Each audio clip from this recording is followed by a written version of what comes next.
nyo sumasakay sa ambulance. Nakakita na ba kayo ng ambulance? Gusto mo makakita ng ambulance? Mamaya, pupuntahan natin yung ambulance, no? Download po muna tayo. Ano muna yan? Yung first aid na lang, ha? Anak, makinig kayo sa first aid. Mamaya, magtatanong ako, tapos may bibigay ako sa yung premyo. Alinaw natin sala. At kung hindi naman malala, kaya mo na yung kid. Kung hindi naman conscious, tumawag na agad ng tulong mula sa mas nakakatanda para maibigay ang tamang first aid. Emergency. Ayos, nagising din. Ang ganda naman sa ilang araw, kailangan na rin sa doktor. At ang pinakamahalagang tatandaan sa pagbibigay ng first aid ay siguraduhin ang iyong kaligtasan. Mga anak, pag may sugat kayo, ano ginagawa ni Mami sa kanila, Daddy? Ano ginagawa mo? Alcohol? Ano pinanilinis sa sugat? Okay, ano pa? Asin! Ano pa? Magpapalito na tayo. Sige na to.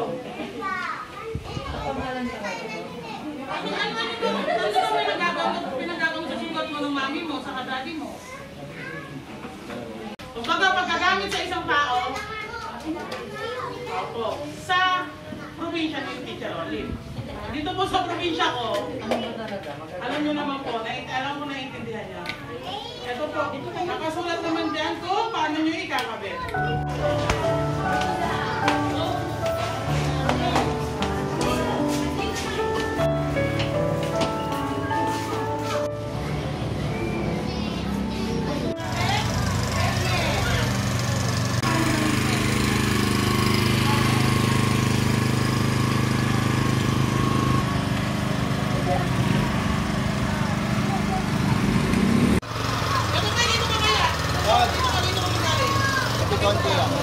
Dito mo lang, Kuya Kevin. Dito mo lang.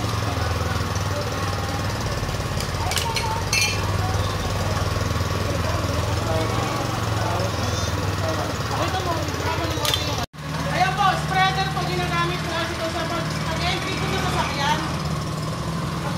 Iyan ano, para mabuksan yung puso. Di ba po pag may mga aksidente,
yung iba, pag nalaman yung nasa ng camera, yung mga gumagawa po ng krimen, magtutulungan ng iwasan.